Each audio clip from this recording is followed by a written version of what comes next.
I'm going to show you the simplest of gluten-free granolas. Now, this is great if you're trying to feed a bunch of people, you've got lots of people over, or even trying to just sell your house, because the smell is just divine. Really simple. Start with 2 cups of gluten-free oats. Some pecans, rarely used nuts, and one of the most delicious, especially when it gets roasted. So I've got half a cup of pecans there. I have some coconut flakes as well, because of course you've got to have a bit of coconut when you're making granola.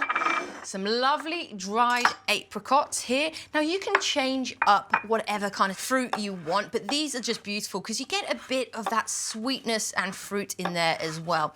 You want them in little nice bite-sized pieces. So in we go. 2 teaspoons of cinnamon, great for blood sugar balancing. Nice hefty amount of my river salt flakes, which people forget to put the salt in, but it's that lovely saltiness of granola that makes it really memorable. I'm going to stir the dry ingredients, and just as we would baking, we've got the dry, and now we add the wet. Is there anything more simple?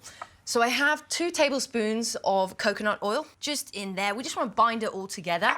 Now, if you love crunchy granola, the trick is egg whites. I'm not going to use them today, but I just want to share a little tip there. That's how you get it nice and crunchy. Egg whites make those lovely clusters that we all adore. So a bit of almond butter.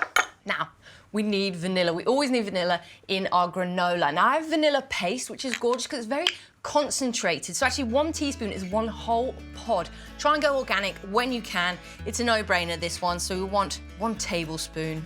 And of course, some maple syrup. You can use honey as well, but I do think that maple syrup makes that granola just absolutely intense flavor. So about 1/4 cup of the maple syrup. So we'll mix that one up.